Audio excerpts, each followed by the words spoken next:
Olá, meus irmãos, boa noite.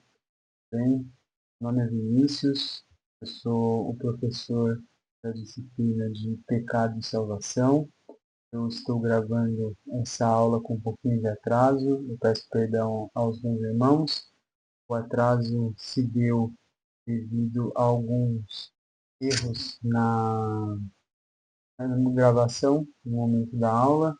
Alguns problemas técnicos aconteceram e foi necessário então eu regravar a aula, né?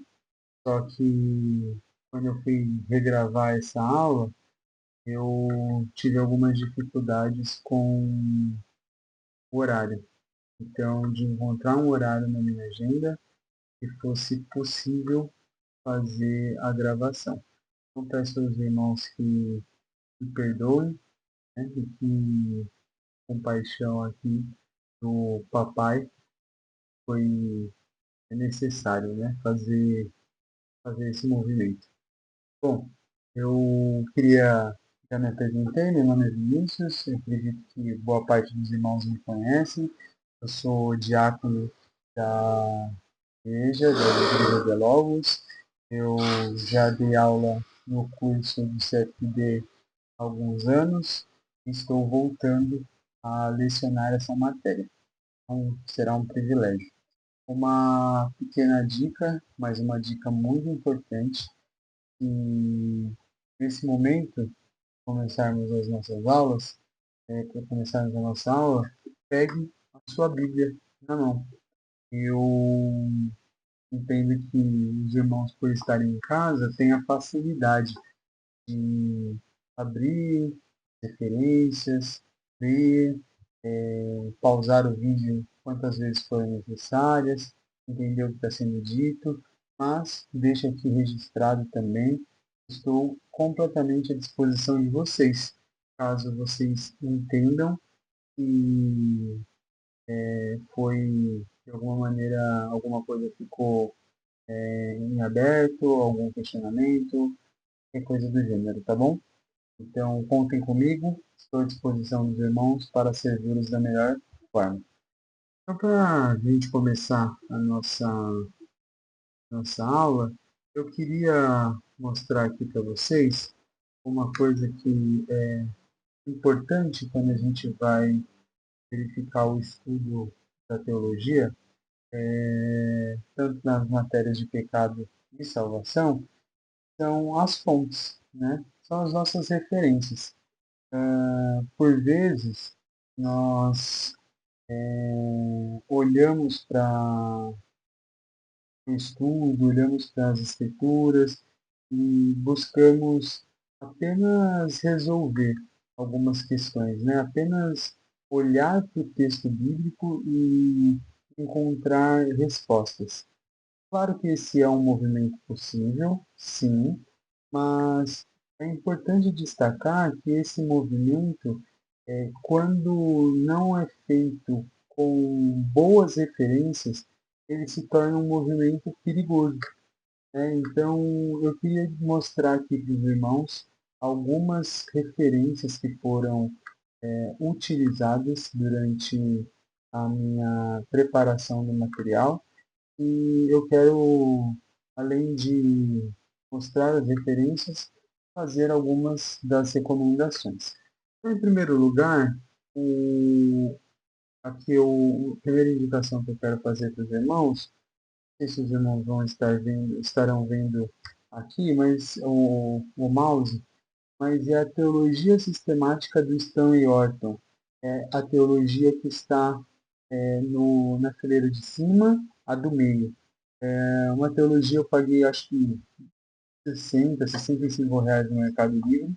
É uma teologia sistemática dentro de uma perspectiva pentecostal, lançada pela CPAD, bem referenciada, com discussões bem importantes, discussões bem embasadas, que aplica os textos bíblicos de uma maneira correta, um pensamento crítico, argumentação, do jeito que eu estou falando parece que é algo muito difícil, mas não é.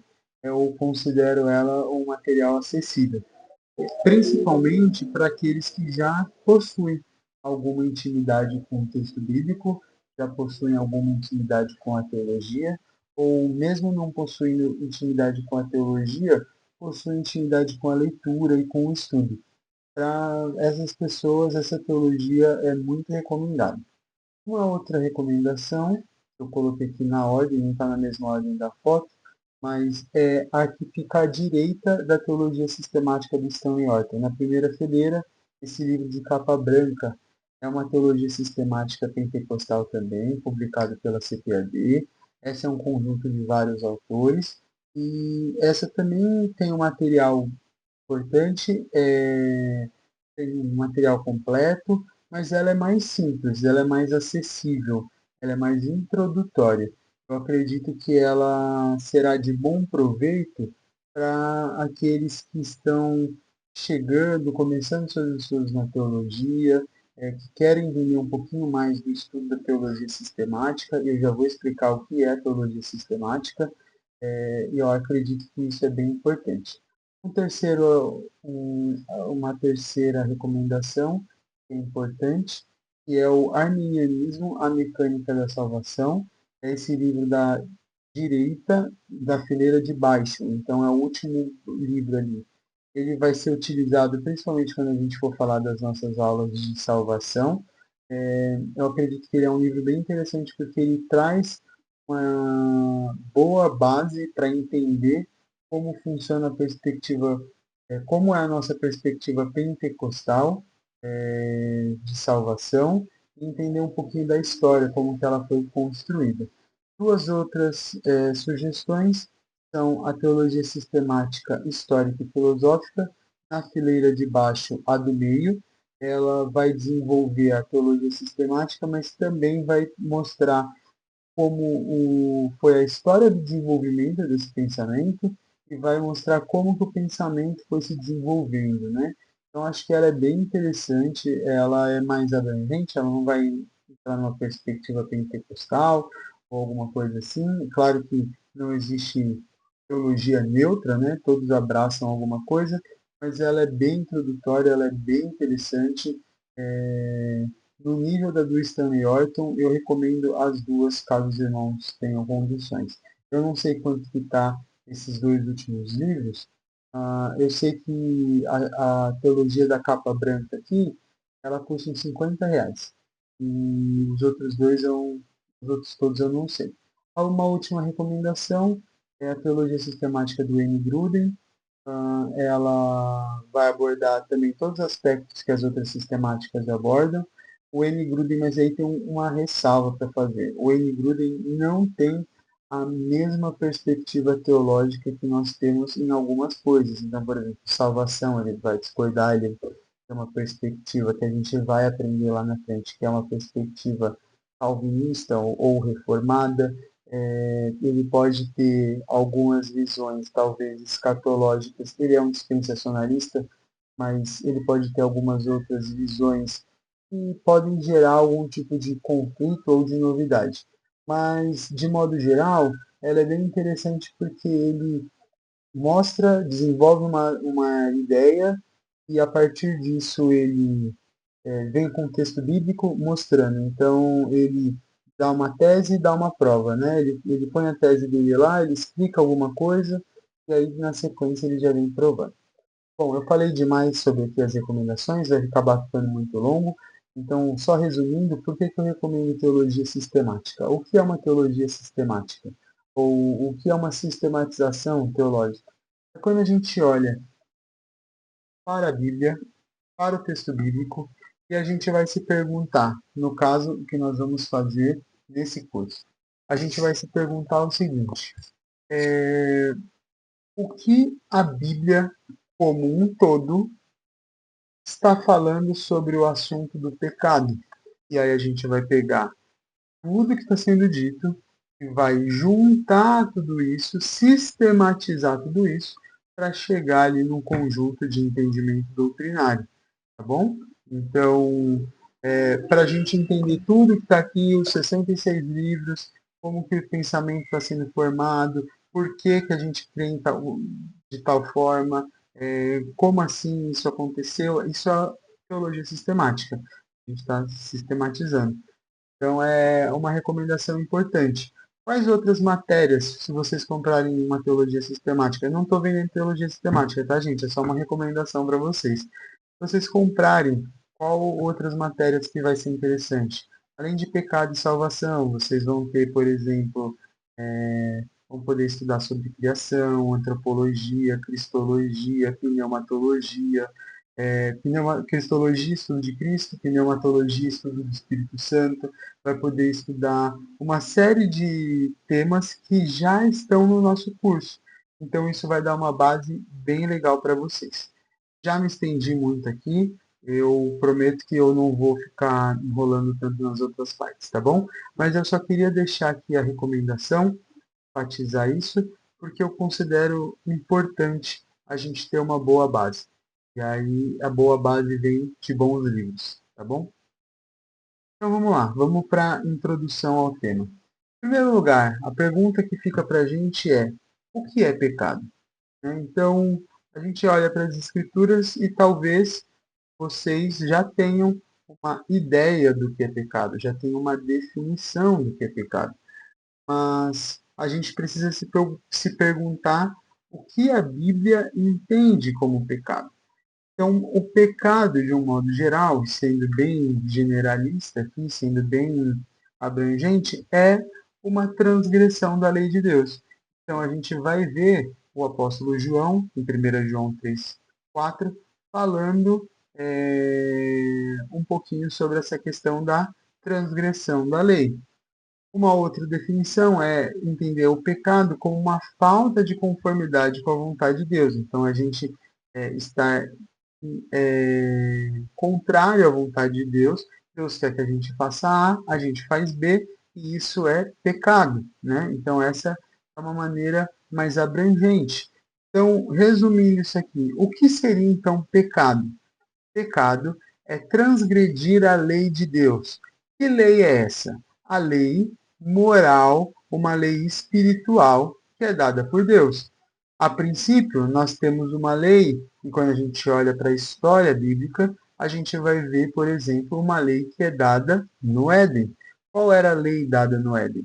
Vocês podem comer de todos os frutos, exceto esse. Se comer, certamente morrerão. Ou seja, existia uma lei. A primeira lei era essa. Após isso, após o homem desobedecer essa lei, ele peca. Ele, né, a gente vai desenvolver isso aqui um pouquinho mais, mas ele se torna um pecador. Ele cometeu um pecado. Ele transgrediu a lei de Deus. Ele agiu contra a conformidade da vontade de Deus. E aí um outro exemplo, dando sequência a, por exemplo, o Gênesis, quando a gente percebe Caim e Abel. Não havia uma lei como a Torá, por exemplo, as tábuas dos 10 mandamentos, por exemplo, dizendo não pode matar. Mas Deus, ele nos cria a sua imagem e semelhança, e nos criando a sua imagem e semelhança, Deus coloca em nós uma lei moral. Paulo vai desenvolver um pouco mais disso. Então, nos seus estudos paulinos, vocês vão poder perceber um pouquinho dessa lei moral que é colocada no nosso coração. A gente chama isso de imago Dei, ou seja, é a imagem de Deus. Nós temos uma imagem de Deus e essa imagem de Deus nos faz entender qual é a vontade de Deus. Ou seja, Deus é amor. Então, qual é a vontade de Deus para nós? Que nós sejamos aqueles que agem com amor. Deus é justiça. Então, qual é a vontade de Deus para nós? Que nós sejamos justos. Deus é santo. Qual é a vontade de Deus para nós? Que nós sejamos santos também. No momento em que a gente não age com amor, que a gente age com injustiça e que a gente abandona a santidade, a gente está em falta de conformidade com a vontade de Deus. Uma outra maneira de entender o que é pecado é entender que o pecado ele é uma quebra em três aspectos. Ele é uma quebra no aspecto relacional com Deus. Então, eu deixo de me relacionar com o Criador. ele é uma quebra com o próximo, ou seja, o meu pecado fere e ataca a existência, a vida do próximo, ou o meu pecado ele fere, ele estraga a minha relação com o mundo. Eu deixo de desfrutar por conta do meu pecado ou do pecado do outro, eu deixo de desfrutar o mundo da maneira que Deus gostaria que fosse, o mundo da maneira que foi projetado para ser. Então a gente olha, isso é o pensamento do que é pecado. Por que estudar essa doutrina? Talvez você esteja se perguntando, talvez você já, se você sobreviveu até aqui, né, se você não desistiu das minhas recomendações, você pode se perguntar por que estudar a doutrina do pecado? Em primeiro lugar, porque a doutrina do pecado ela tem um impacto na vida cristã e na teologia. Então, nós às vezes olhamos para esse estudo, o estudo da doutrina do pecado, e pensamos o seguinte: não, ó, veja bem, olha só, esse estudo da doutrina do pecado, eu já entendi. Pecado é aquela listinha que fulano é um pastor antigo, um antigo líder, minha mãe, minha avó, alguém me ensinou. Pecado é uma listinha que eu faço, eu pego uma folhinha de caderno, não tenho nenhuma aqui perto, então vamos supor que isso aqui não é pecado, isso aqui é um material importante, valioso. É, mas vamos supor que eu pegasse um caderno e olhasse assim e fizesse uma série de listas. O que é uma série de restrições? O que é pecado, né? Eu faço ali aquelas restrições. E talvez você entenda o pecado dessa maneira. Entenda o pecado como uma série de coisas que vocês não podem, que nós não podemos fazer. Mas estudar o pecado é entender que o pecado impacta na nossa vida cristã, na nossa vida cotidiana, na nossa vida diária. Além desse impacto na vida cristã, o pecado gera um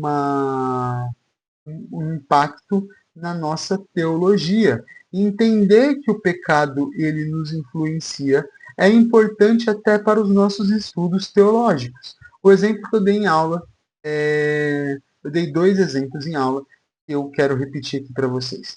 O primeiro exemplo é como o pecado nos faz olhar para o texto bíblico e querer enxergar no texto bíblico as nossas vontades e fazendo com que o pecado então faz com que a nossa interpretação bíblica seja deturpada.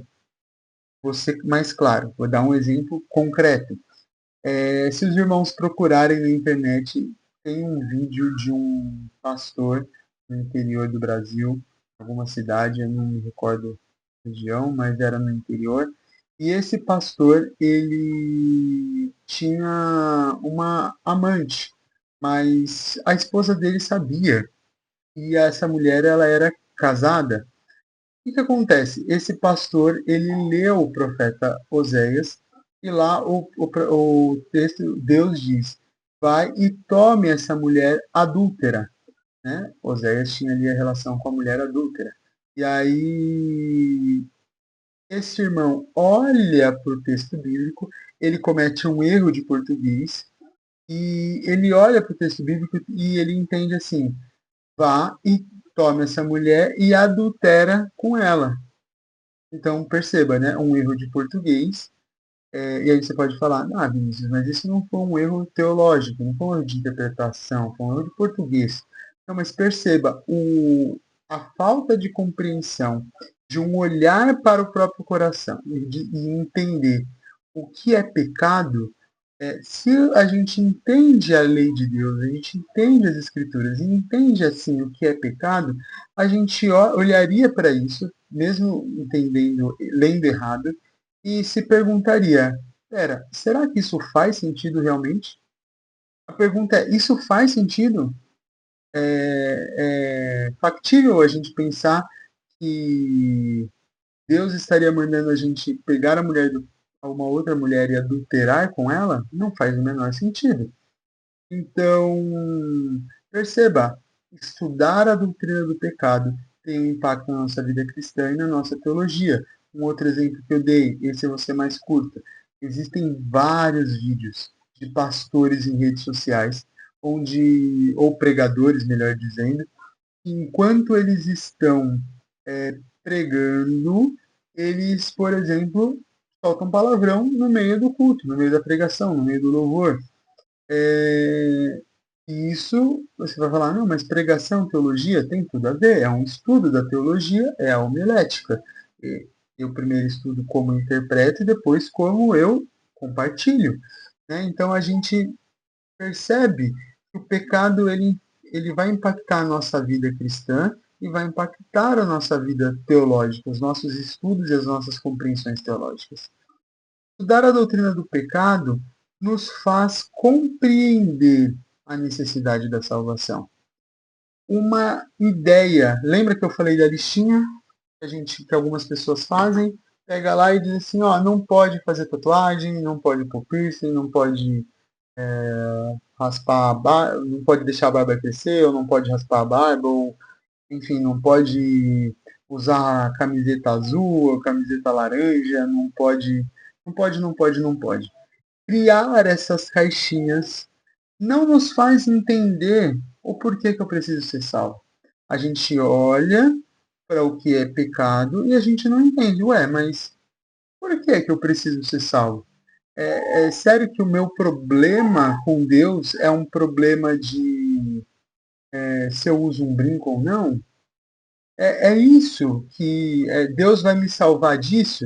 Então, compreender o pecado, a doutrina do pecado, nos leva a compreender a necessidade de sermos salvos. Porque é quando a gente compreende a doutrina do pecado, a gente começa a ter dimensão do perigo que nós estamos, do abismo em que nós estamos, de como nós somos carentes e totalmente dependentes de Deus. Então, esse estudo que eu quero propor aqui para os irmãos é que a gente, ao longo dessa aula, que a gente mergulhe no estudo da doutrina do pecado, tendo em vista como que isso vai impactar na nossa teologia e impactar na nossa necessidade de salvação. Na sequência, eu vou colocar um vídeo aqui para vocês.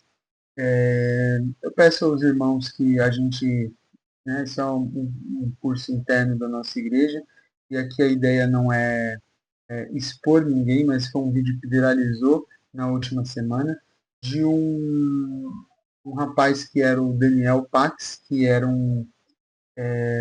alguém que atuava no meio cristão, fazia show gospel, uma série de coisas, se afastou da fé e viralizou um vídeo dele essa semana. Eu gostaria de olhar isso com os irmãos, eu gostaria que a gente refletisse sobre isso. Jesus. Jesus se faz feliz. Mano, Jesus não te faz feliz, velho. Por que ele te faz feliz? Ele não aparece, ele não fala, ele não faz nada. Você sofre pra caramba, mas quando acontece uma coisa boa, você fala, foi ele. E me deixou feliz. Pô, assim é fácil, velho.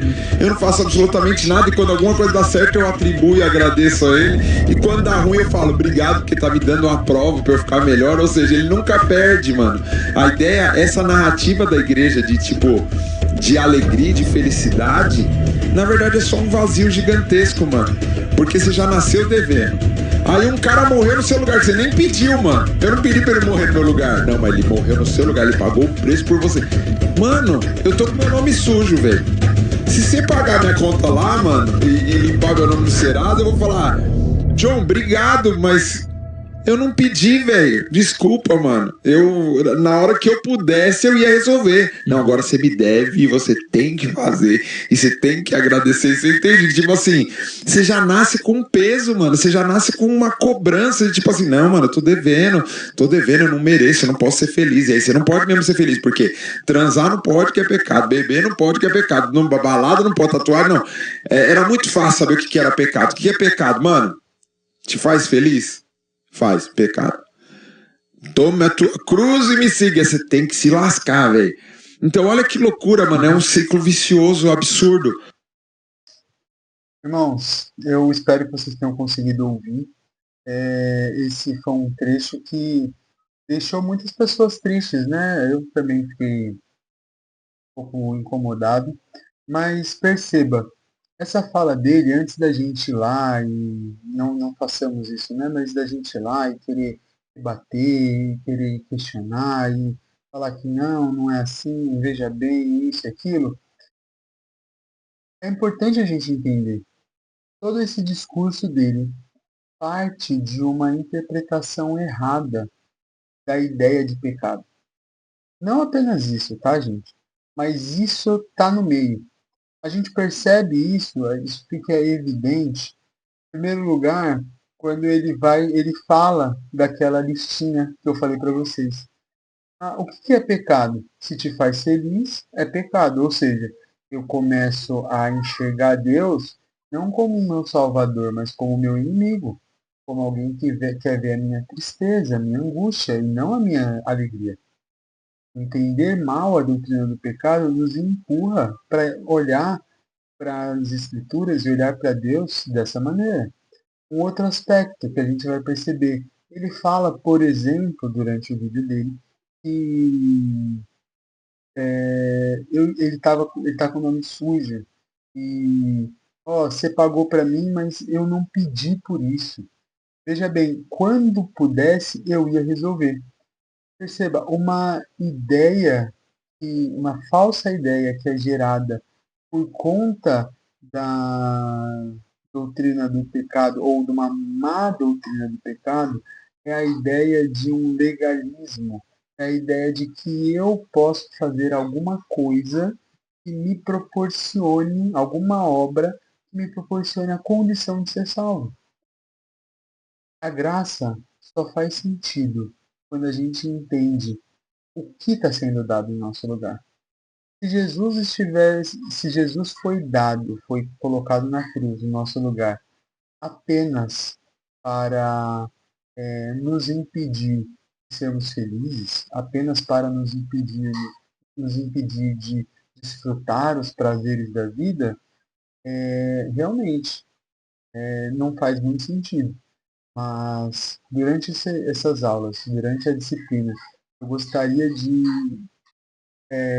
provocar, meus irmãos, eu gostaria que fosse gerado no nosso coração a necessidade de compreender quem nós somos, quem Deus é, e a partir disso que a gente possa olhar para a graça de Deus e olhar para o sacrifício de Jesus na cruz e entender que não foi só mais uma coisa, muito pelo contrário, foi tudo, foi além do imaginário, resolveu todo o problema.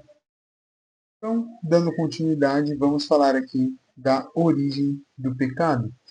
A origem do pecado, também conhecida como pecado original. O pecado original vai ser datado, a gente vai olhar para as escrituras e a gente vai perceber o pecado original sendo atribuído a Lúcifer. Ah, Vinícius, mas quando eu abro minha Bíblia lá, o pecado original é Adão. Não, veja bem, Adão foi o primeiro homem a pecar. Realmente, o pecado entra na história humana no Éden, certo? Em Adão, mas o pecado surge na queda de Lúcifer.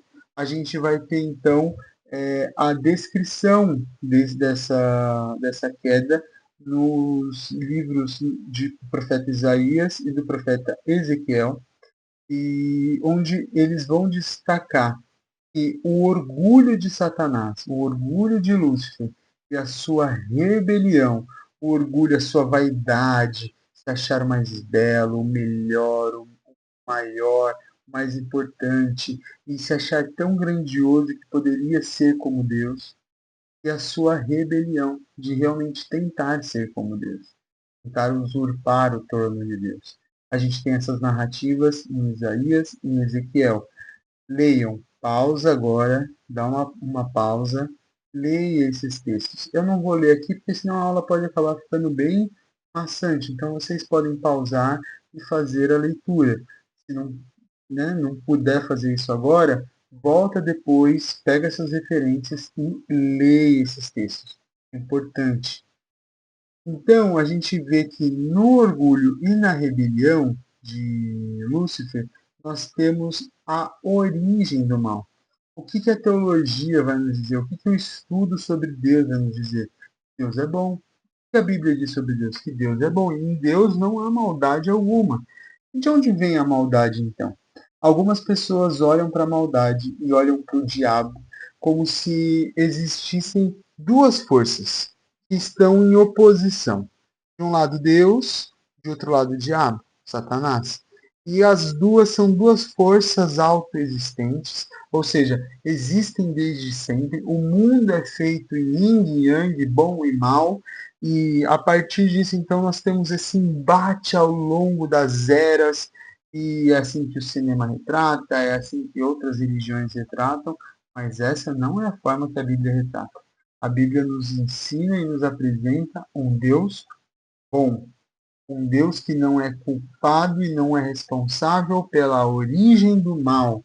Pelo contrário, o mal surge em Satanás a partir do momento em que ele tenta, ele se vê e ele começa a querer ser igual a Deus, começa a querer ser maior do que ele realmente é.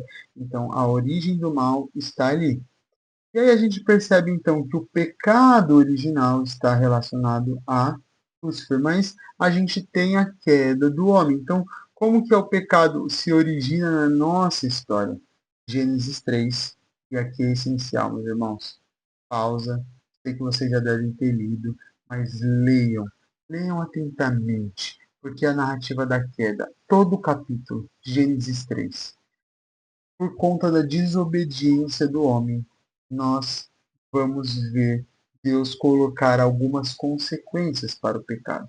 Em primeiro lugar, né, uma primeira consequência é que a desobediência do homem foi um pecado e fez com que a natureza pecaminosa entrasse no homem. O homem foi corrompido pelo pecado. E essa corrupção do pecado, ela gera morte. A morte gera uma separação de Deus. Nós nos separamos do Senhor. Então, esse é o grande problema do pecado. O pecado, então, perceba, ele nos separa de Deus.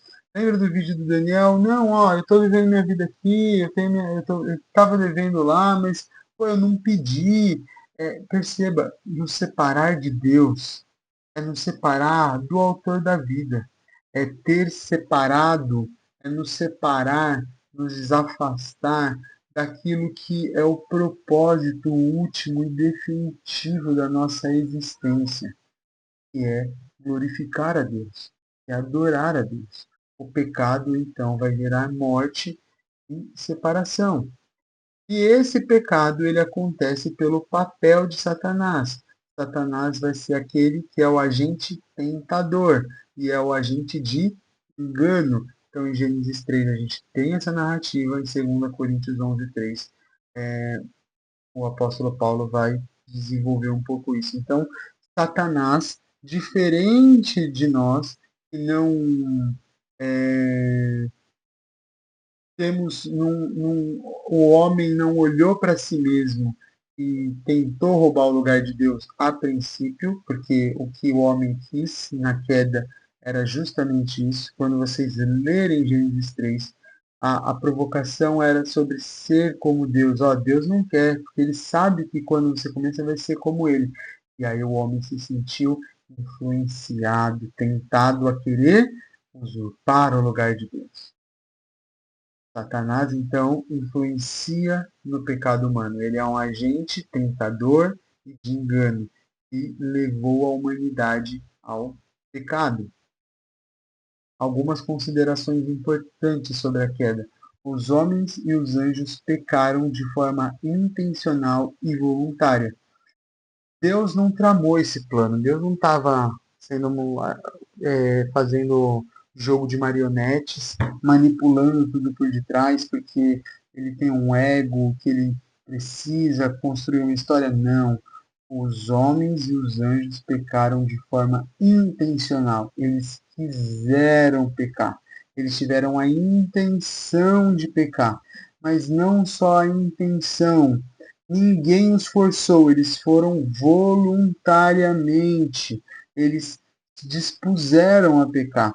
Perceba, Satanás influencia, a narrativa lá que vocês acredito que já leram em Gênesis 3, a narrativa vai nos mostrar o quê? Que Satanás vai, ele começa a provocar, a tentar, mas ele não, a mulher sente tentada, Adão está ali do lado também está tentado porque ele come, então ele teve a tentação, ele tinha a intenção de desobedecer a Deus, mas perceba, Satanás não pegou o fruto e enfiou na boca deles, goela abaixo. Eles voluntariamente se apropriaram do fruto que eles não deveriam. Então eles quiseram e foram lá e fizeram. Eles quiseram e fizeram. Então os homens são, por consequência, responsáveis. Deus não pode ser culpado pelo pecado dos seres que criou. Algumas pessoas têm essa tendência de querer culpar a Deus. Ah, não, porque Deus me fez assim. Então eu sou desse jeito, eu cometo esse pecado. Ah, eu não consigo porque Deus me fez dessa maneira. Não, Deus não pode ser culpado pelo seu pecado. Deus não pode ser responsabilizado pelo pecado de ninguém, certo? Então eu tenho um bebê hoje de 1 ano e 2 meses, mas que, com a graça de Deus, será um adulto. E se um dia ele fizer algo, eu não posso ser responsabilizado, eu não posso ser culpado por isso, né? Então, a culpa não pode ser imputada a Deus, a culpa do nosso pecado, ok? Porque o pecado é nosso, individualmente. O pecado surgiu através de atitudes individuais, mas não é uma força autoexistente. Lembra que eu falei dos embates? A gente, por vezes, acredita nisso. O nome disso é dualismo. Dualismo. A gente olha e a gente acha que existem duas forças em oposição.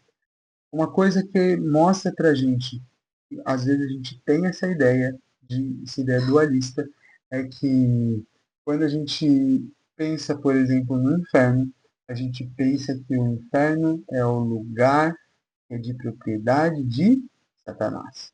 A gente pensa que o inferno é o lugar que Satanás, de alguma forma, vai punir os pecadores. Né? Esse é o imaginário que as pessoas têm. Quem foi para o inferno, o demônio vai vir ali como se o demônio tivesse algum tipo de autonomia no inferno. A Bíblia não nos diz isso. Quem criou o inferno? Foi o Senhor. A gente precisa entender isso. Porque se a gente entender que existe um lugar que foi criado sem ser por Deus, que existe a parte de Deus, onde o diabo dita as regras, tudo acontece da maneira que ele quer, ou seja, ele é uma espécie de Deus também, mais fraco, mas uma espécie de Deus. A Bíblia nos ensina isso? Não. Nós não vamos encontrar na Bíblia respaldo bíblico para isso. Nenhuma referência. O que a gente vai encontrar, pelo contrário, é a ideia de que Deus é quem aplica e faz justiça. O que o livro de Apocalipse vai nos mostrar? Deus vindo com sua ira e fazendo justiça, trazendo a sua justiça. Então, essa é uma consideração extremamente importante quando a gente vai refletir sobre a queda. Uma última recomendação, uma última questão, aqui, uma consideração. Quando a gente pensa na questão da queda, surge uma dúvida na nossa mente, que é uma dúvida que a gente não vai resolver aqui, mas que é a dúvida do problema do mal. Qual que é a dúvida do problema do mal? Ora, se Deus é todo bondoso, se Deus é todo poderoso e o mal existe, a gente se encontra diante de algumas possibilidades. Quais são as possibilidades? Bom, se Deus é todo poderoso e o mal existe, logo eu não posso dizer que Deus é todo bondoso, ele tem todo o poder. Mas o mal está aí, então ele não é bom. Não é um Deus bom. Ele tem poder, mas ele não é bom porque ele não resolve o problema. Uma outra possibilidade é você falar assim, não, não, Deus, ele é bondoso. A Bíblia diz que Deus é bondoso. Então, mas se Deus é bondoso e o pecado existe, esse Deus ele não é todo poderoso, porque ele não consegue vencer o mal, né? Se o pecado e o mal existem, ele não consegue vencer. É um Deus fraco, né? Então, o problema do mal surge numa interpretação de que vai colocar assim, ó, ou Deus é fraco, ou Deus não nos ama, ou Deus não é bom. Isso é um falso dilema, tá? Resolvendo de maneira rápida, isso é um falso dilema. Porque dentro dos aspectos filosóficos, argumentativos do que seria um dilema, a gente olharia para. A gente precisaria, para dizer que aqui é um problema, para dizer que a Bíblia aqui apresenta algum tipo de inconsistência, precisaria olhar para as Escrituras, entender que algum lugar das Escrituras diz que Deus não é todo-poderoso, ou que Deus não é todo bondoso, ou que o mal não existe. A grande questão é, uma resposta possível, bem breve, bem introdutória, é: Deus está resolvendo o problema do mal de acordo com o plano que foi estabelecido por ele, que é o plano da redenção. E no futuro breve, temos, quando o reino de Cristo for instaurado, nós teremos o problema do mal resolvido. Então, quando Cristo voltar, ele resolverá de uma vez por todas o problema do mal.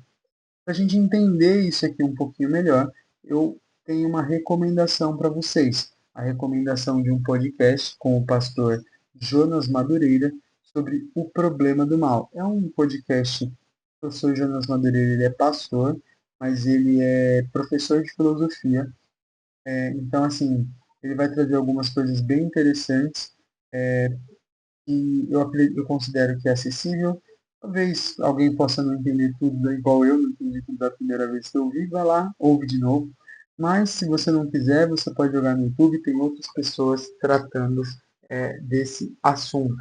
A gente não vai tratar por questão de tempo, porque é uma questão filosófica grande, mas que eu considero importante que vocês investiguem, pelo menos para ter algum tipo de noção. Às vezes a gente se depara com pessoas que precisam de uma resposta e não responder nada é muito ruim, né? Não responder nada. Então, eu considero que é muito importante a gente tentar dar uma resposta honesta para esse problema, ok? Então, vamos dar sequência aqui. O pecado herdado e a responsabilidade humana. Então, outro tópico importante quando a gente vai falar do estudo da doutrina do pecado. O que seria isso? O pecado herdado. Em Adão, todos pecaram. Paulo vai desenvolver isso em Romanos capítulo 5, vai mostrar que todos nós somos pecadores, né? Em Adão, Adão era o nosso representante. Por ser o nosso representante, essa palavra é importante, Adão nos representava.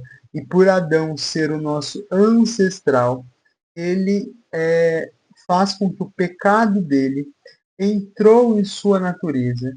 E a partir de então, todos que vêm a partir de Adão têm a mesma natureza, né?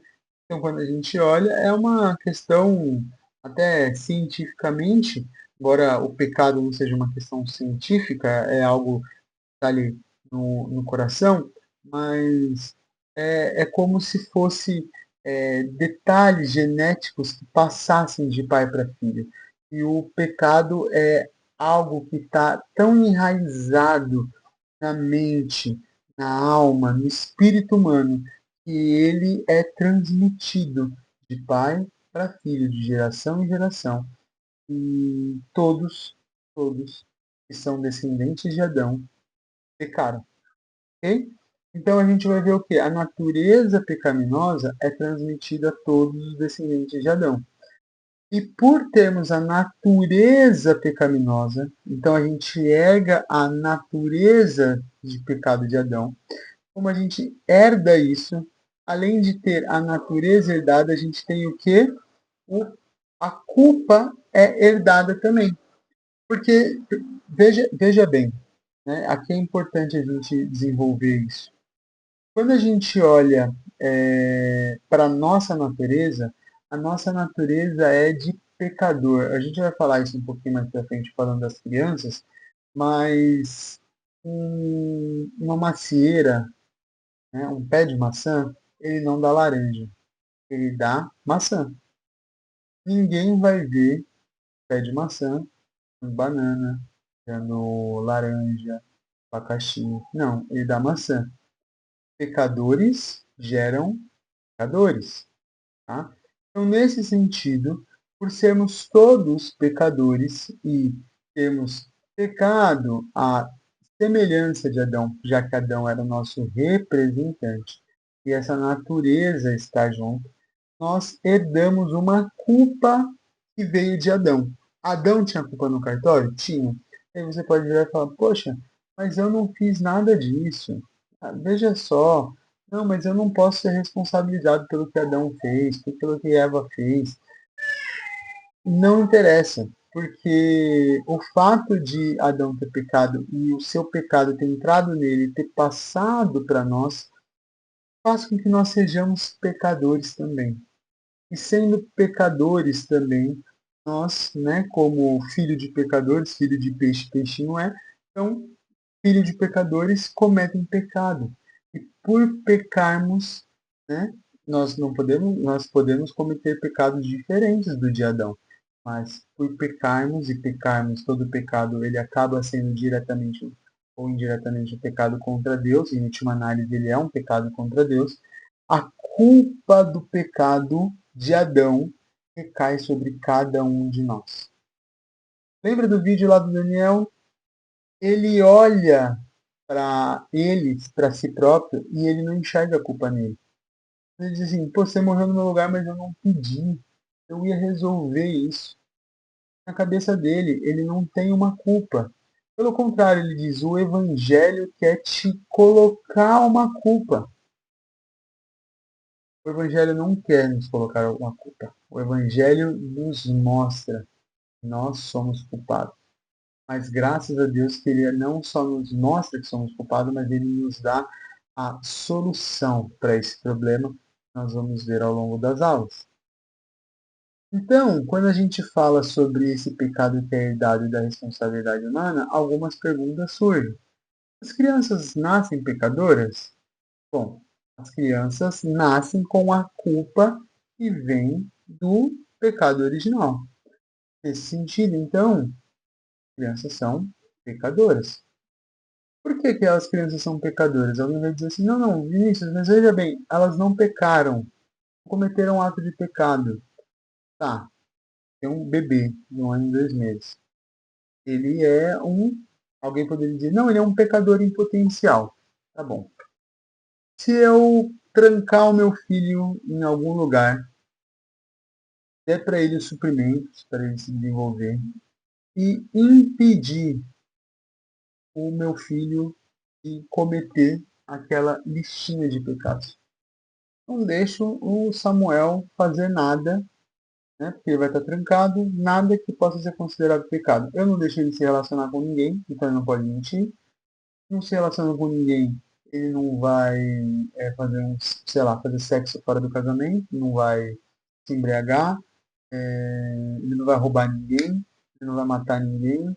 Eu vou lá e dou a quantidade de comida suficiente para ele se alimentar no dia, então ele não vai poder ser chamado de guloso. Eu só deixo um telão lá, só mostrando coisas boas, só mostrando coisas belas, para em um momento incentivá-lo a fazer algum tipo de maldade, cometer algum pecado. Se ele viver a vida dele e não cometer pecado, Jesus voltar ou ele falecer, ele será salvo? A Bíblia nos mostraria, ou a gente poderia encontrar um respaldo bíblico para dizer que uma criança que cresceu isolada e não cometeu nenhum ato de pecado, ela pode ser salva sem Jesus? Eu dizer, não, Vinícius, mas provavelmente em algum momento ele iria pecar, você vendo ou não, porque o pecado é algo que pode acontecer no próprio coração. Jesus diz, ó, se você olhou com intenção, pecou. Então talvez ele peque ali, você não viu. Ah, tá, ok. Mas se ele não cometeu um ato de pecado, ou se ele cometer isso, ainda que isolado, né, se ele não cometer, ele seria salvo? Provavelmente você vai me dizer que não. A resposta certa é não. A Bíblia vai nos dizer que salvos somente aqueles que creem em Cristo. Salvação é apenas através de Jesus. Então a gente poderia encontrar algum tipo de salvação pelas obras. A Bíblia não nos mostra salvação pelas obras. Tá. Então, se ele. Uma outra possibilidade é, não, Vinícius, obviamente não, porque ele poderia pecar e você não viu o pecado no coração. Pera, mas ele não viu pecado, ele não tem referência de pecado. Viveu a vida inteira sem saber, ele estava isolado. Ele pecou. Pecou por quê? Mas ele não tinha um ato de pecado, ele não tinha exemplo de pecado. Ele pecou porque ele é um pecador. Não interessa se ele é um bebê ou um adulto, é um pecador. Mas o que é importante a gente dizer aqui, né? Que sendo um bebê, uma criança, um adolescente, um jovem, um adulto, um idoso, seja quem for, todos são carentes, necessitam da graça de Deus. E aí uma resposta importante que pode surgir na cabeça de vocês. Essa dúvida pode estar pairando. Tá, Vinícius, então se crianças são pecadoras, não quer dizer que quando um bebê morre, ele vai para o inferno? Quando uma criança morre, eu vou olhar para a mãe dela e vou falar, olha, que pena, seu filho não teve tempo de ouvir sobre o Evangelho, então ele não será salvo. Não, a gente não precisa dar essa resposta, porque essa resposta não encontra respaldo bíblico. Quando a gente vai para as Escrituras, a gente olha que, por exemplo, João Batista foi cheio do Espírito Santo, ainda no ventre da sua mãe. Lucas 15 nos conta isso, quando Maria vai visitar Isabel. O João Batista, ele é cheio do Espírito Santo. Peraí, cheio do Espírito Santo, mas ele não tinha consciência. Cheio do Espírito Santo, pera, mas ele não tinha inteligência, ele não tinha capacidade de discernir, mas ele estava cheio do Espírito Santo? Porque o Deus pode, de maneira miraculosa, encher do Espírito. E enchendo do Espírito, Deus pode salvar. A gente tem um outro exemplo. Davi, ao perder seu filho, confiava que voltaria a vê-lo, segundo Samuel, capítulo 12, versículo 23. Ele vai dizer que, após perder o seu filho, que ele espera ver o seu filho com Deus quando ele se for. Espera, Deus deixou ele escrever isso? Uma coisa tão importante assim. Será que se Deus não tivesse interesse de salvar as crianças, ele permitiria que isso estivesse nas Escrituras? Não, né? Então, se isso está nas Escrituras, isso nos aponta, isso nos remete à ideia de que Deus, ele, vendo carente da graça, ele age apesar de qualquer coisa. Na aula foi levantado a dúvida se essa mesma lógica se aplicaria a pessoas com algum tipo de deficiência mental. E a resposta, a gente pode chegar à conclusão, é que sim. Né? Quando a gente olha para esses mesmos textos, porque por mais que tenha uma idade biológica, tese a gente vai ver que algumas pessoas não diferem de uma criança, só o tamanho que muda, né? Não diferem de um bebê. Elas não conseguem desenvolver a sua consciência, conseguem desenvolver, ter a capacidade de discernir e compreender. Nesses casos, nós vemos um Deus que age com graça. Deus age com graça para conosco, porque não agiriam com graça para com essas pessoas, para com crianças, para com pessoas com algum tipo de deficiência. Então a gente vê Deus agindo com graça. Então, você se deparar com alguém, perder um familiar, perder uma criança, um bebê, e a pessoa surgir com essa dúvida, você já tem uma resposta que bíblica, não uma resposta por dar uma resposta só para confortar, não, vai respaldar nas escrituras.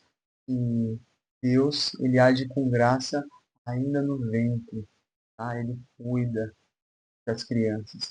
E aquelas crianças, uma criança que, por exemplo, que se foi, o pai, a Bíblia nos mostra que esse pai tinha a expectativa de ver, né, essa criança. Então, é importante. Um outro ponto aqui sobre o pecado herdado e a responsabilidade humana.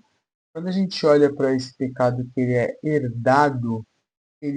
herdado, então ele veio, é uma herança bem ruim, né, gente? Convenhamos?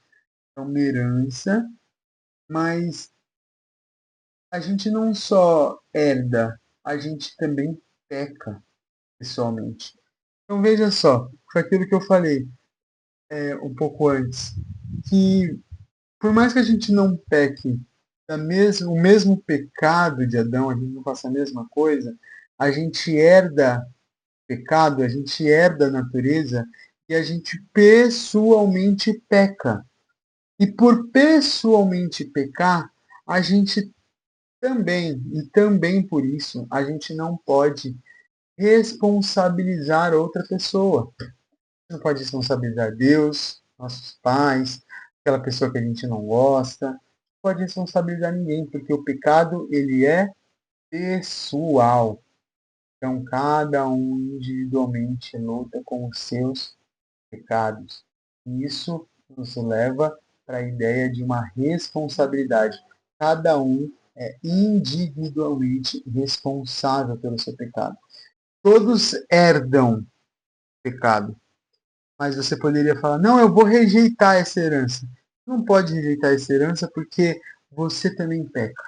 Então você está pessoalmente envolvido. Você é, fez, faz e fará coisas que vão contra a lei de Deus e contra a vontade do Senhor. Fará algo que te distanciará de Deus, que vai estragar o seu relacionamento com o próximo, estragar a sua experiência de mundo ou a experiência de mundo de alguém. Bom, então, vou lembrar assim, lembra daquela definição que a gente fez de pecado? Pecado nos distancia, nos afasta de Deus, nos afasta do próximo e estraga a nossa vida, a nossa experiência de mundo. Bom, então essas três dimensões do pecado. E essas três dimensões do pecado, elas são consequências elas são algo concreto, né? Não só consequência do pecado de Adão, mas são coisas concretas que nós fazemos. Nós, um exemplo aqui, talvez você não, mas nós mentimos. Nós, como raça, individualmente, pessoas mentem. Pessoas agridem outras pessoas. Pessoas desejam o que não é delas.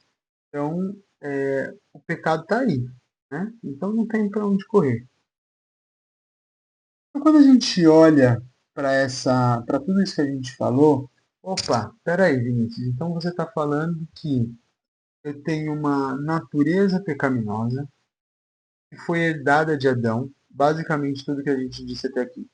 Uma natureza pecaminosa foi herdada de Adão, herdamos isso, não adianta, veio dos nossos pais, dos nossos avós, veio dos nossos antepassados, todos foram passando essa natureza para nós.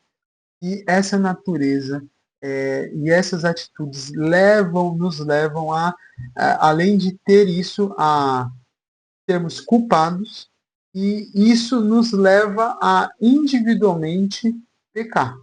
É isso? É isso. Isso, em outras palavras, isso vai ser entendido em outras palavras na doutrina da depravação total do homem. Esse pecado que que está na nossa natureza, está em mim, mas que foi herdado e que eu efetivamente pratico, esse pecado, ele vem de uma depravação. Ele gera, ele nos faz. E ele acontece por causa de uma depravação total do homem. E aí, quando a gente fala esse termo, assusta algumas pessoas. Alguns que já estão mais familiarizados com algumas discussões teológicas vão dizer: e o Vinícius está ensinando o calvinismo.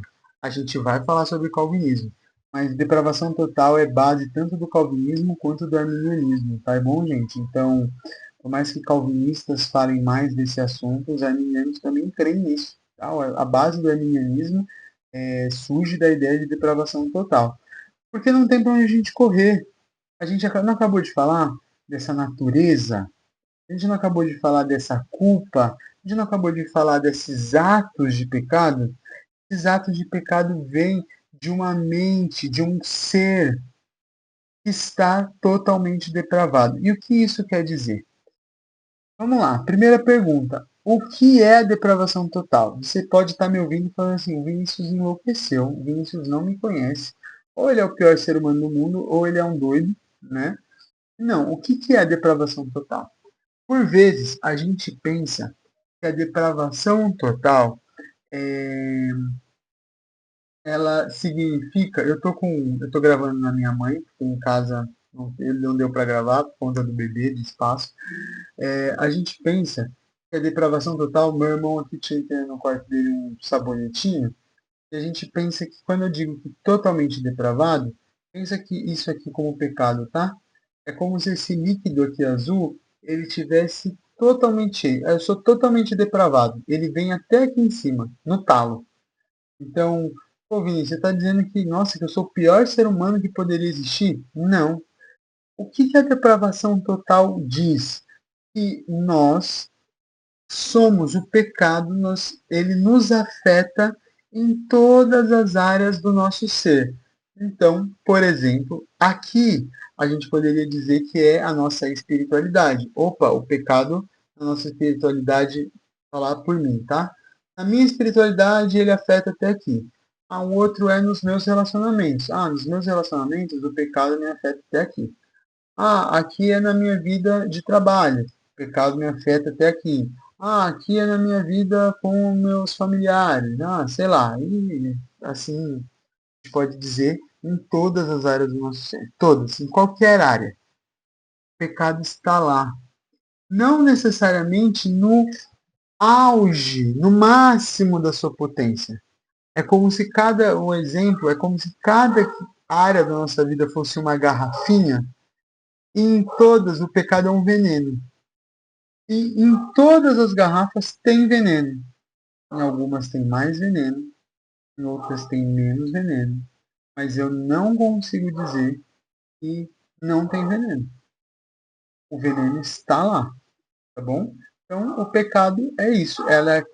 E a depravação total, ela diz o quê? Que todas as áreas do nosso ser foram corrompidas, inclusive a nossa espiritualidade. É por isso que a gente precisa de Deus. É por isso que eu não posso, como o vídeo que a gente viu do Daniel, falar assim, não, eu vou pagar essa dívida. Porque a gente não vai. Porque, no fim das contas, essa depravação total, que afeta todas as áreas do nosso ser, nos incapacita de buscar Deus por conta própria. Não temos a capacidade de buscar Deus por conta própria. Ninguém, em sua condição natural de pecado, buscaria a Deus voluntariamente, tá bom? Essa frase vai gerar algumas dúvidas na mente de vocês. A gente vai desenvolver isso um pouco melhor. Como que a gente vai lidar com essa afirmação diante do estudo da soteriologia, da salvação? E aí a gente vai ter as duas posições, a calvinista e a arminiana. Então, só dando um spoilerzinho antecipando, o que o calvinista vai dizer? Olha, se eu sou incapaz de buscar Deus, quando eu sou salvo, é porque foi uma iniciativa de Deus, e Deus agiu de maneira irresistível, eu não tive o que fazer. Deus efetivamente foi lá e fez. Só ele, eu não fiz nada, foi Deus. Deus me converteu e não tinha como eu escapar, não tinha como eu resistir, porque foi Deus que fez. É Deus que salva. Né? Então, quando Deus quer salvar, ele não tenta salvar, Deus salva. Essa é a perspectiva calvinista. Qual que é a perspectiva arminiana? Não, Deus, em sua bondade e graça, ele libera uma graça preveniente e que vai nos dar, então, a margem, a possibilidade de decidir por Deus ou não, quando o convite nos for feito. Então é como se a graça de Deus fosse um freio nos nossos impulsos pecaminosos. E essa graça preveniente é uma graça que alcança a todos. É a graça preveniente de Deus que promove bondade mesmo aos ímpios. É Deus agindo com graça e amor. Tá bom? Então, essa é uma resposta prévia. Só uma pílulazinha, só para gente, só para não deixar vocês sem essa resposta até as próximas aulas. Então vamos lá. O homem pode buscar a Deus? O homem ele carece totalmente da graça divina para buscar a Deus. Jesus vai dizer o quê? Que ele ia e ele ia mandar um outro consolador que nos convenceria do pecado, da justiça e do juízo. Ou seja, existe uma ação de Deus, né, de resgate a nós. Então, Deus, Deus manda o seu filho e o filho, Jesus, manda o Espírito. A gente percebe essa sequência da missão de Deus. Então, a gente percebe um Deus mandando Jesus em missão, Jesus mandando o Espírito em missão, e tudo isso é uma ação voluntária do Deus Trino para nos salvar. E tudo isso por quê? Porque a gente carece da graça de Deus. E Paulo vai dizer em Romanos: todos pecaram e todos carecem da glória de Deus. Ou seja, o homem consegue buscar Deus? Não. Deus precisa agir, né? E é o que a gente viu nas perspectivas tanto calvinista quanto arminiana. Deus vai ter que agir.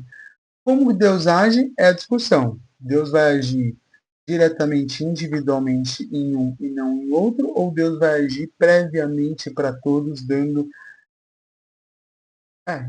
possibilidades iguais, né? Nivelando ali todo mundo. Então, essa é a grande pergunta. E a depravação total vai então nos deixar incapazes de fazer o bem. Perceba que é o que o profeta Jeremias diz: olha, o coração do homem é enganoso. Nosso coração, ele de alguma forma, ele é egoísta, ainda que pessoas façam atitudes de amor, ainda que pessoas façam boas coisas, pode ser que nessas boas coisas tenha ali uma, uma má intenção. Às vezes, uma má intenção pode ser, por exemplo, apenas a vontade de se satisfazer. Eu vou lá e eu faço bem a alguém. Eu vou doar um marmitex. Eu vou doar marmitex para morador de rua. Aí eu faço essa distribuição, alguém pergunta assim: nossa, mas por que você faz e não sei o quê? Aí a pessoa vira e fala assim: ai, porque eu me sinto tão bem quando eu faço. Perceba, a pessoa está fazendo um bem, mas o objetivo dela, no fim das contas, é receber algo em troca, é receber algo para te favorecer. Então, é interessante a gente olhar isso, a nossa incapacidade de fazer o bem. Fazer o bem de maneira plena, tá bom, gente? Fazer o bem plenamente, de maneira na sua plenitude da bondade. Igual Deus é plenamente bom, somos incapazes de sermos plenamente bons. Lembra que eu falei do Imago Dei? Nós temos a imagem de Deus. O pecado corrompeu essa imagem. O exemplo que eu gosto de dar, né, que eu dei em aula, é o exemplo de um espelho. Paulo vai falar que nós somos como um espelho. Mas o pecado é como se fosse um espelho sujo, um espelho deformado. Sabe essas coisas de circo, essas ilusões de óticas, onde você tem alguns espelhos que deturpam a imagem? Sabe que a pessoa fica menorzinha, a pessoa fica mais gordinha, ou mais magrela, ou mais comprida. O espelho, nossa, a imagem de Deus, a nossa imagodei, nossa imagem e semelhança, ela está deturpada. E por estar deturpada, nós somos incapazes de fazer o bem plenamente. Nós podemos até fazer o bem. Pensa nesse espelho que eu falei, esse espelho de ilusão. Um espelho que deixa alguém mais gordinho, por exemplo. Você pode ver ali o braço, alguma coisa, ver um pouquinho do rosto, mas vai estar deformado. Você pode até ver algo que aponte para o original, mas você não estará vendo o que é original. Então, a depravação total, como nos afeta em todas as áreas do nosso ser, nos deixa incapazes de fazer o bem, capazes de fazer o bem plenamente. Para fazermos o bem plenamente, nós temos o quê? Dependência de Deus. Ah, então, né? Então não existe o bem no mundo. Existe através dos santos, através da igreja. O bem, ele é a vontade de Deus, ela é espalhada, ela é colocada, nós somos os embaixadores. Mas para isso, nós dependemos totalmente de Deus. Se não for Deus no processo, nos santificando, nos ajudando, nós não conseguimos. Então, chegando aqui para o final da nossa aula, eu queria trazer algumas discussões aqui para vocês, para a gente refletir. É, Vamos lá. Em primeiro lugar, natureza pecaminosa do homem e livre-arbítrio. Bom, isso é importante para a nossa aula sobre calvinismo. Bom, se o homem é totalmente depravado, o homem é totalmente escravo do pecado, a gente pode falar que esse homem é livre? A gente consegue falar de livre-arbítrio? Livre-arbítrio é a capacidade de escolher, mas não só escolher se eu vou tomar água nessa garrafa ou num copo. É escolher a Deus. E a gente viu que nós não somos capazes de escolher a Deus. Por isso, eu acredito que, só trazendo aqui uma questão, um apontamento, eu gosto do termo arbítrio liberto. Eu acho que faz mais jus à teologia minha. Nosso arbítrio dentro dessa teologia minha é um arbítrio que vai ser liberto pela graça preveniente. Deus, de uma maneira preveniente, Deus antecipa uma espécie de liberdade dessas correntes. A gente não sai do ambiente do pecado, mas a gente não está preso necessariamente a essas amarras, ainda que por influência do pecado, mas a gente não está preso a ponto de, se Deus nos chamar e nós quisermos ir para Deus, a gente não consegue. Então a gente vê aqui a natureza pecaminosa do homem e o livre-arbítrio. Mas uma outra questão que a gente pode levantar, não, pera, Deus realmente faz isso? Será que existe liberdade? Existe mesmo esse tal de livre-arbítrio? É uma pergunta para a gente discutir, para a gente refletir. Quando a gente olha, uma outra pergunta que eu queria trazer para vocês, perdão, é sobre a moralidade humana e a depravação total.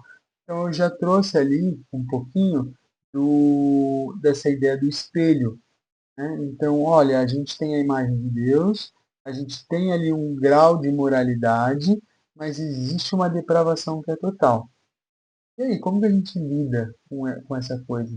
E como que a gente lida, por exemplo, quando a gente olha para alguém e a gente fala assim, cara, essa pessoa aqui, ela é moralmente impecável, eu não tenho um A para falar dessa pessoa.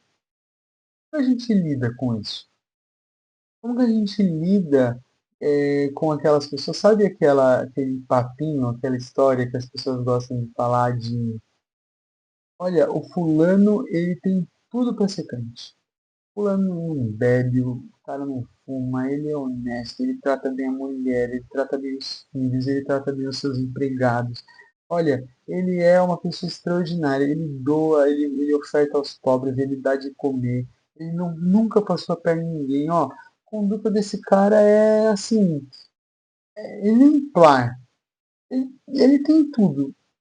Cara, mas como que ele pode ser isso, né?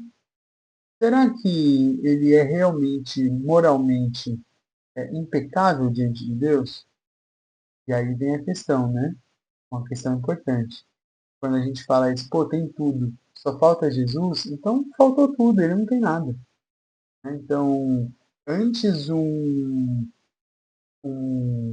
alguém com falhas, ciente das suas falhas, tentando corrigi-las, e creu e confiou sua vida a Jesus, do que alguém de conduta ilibada, alguém de conduta assim, que não tem um A para falar, mas que não tem Cristo.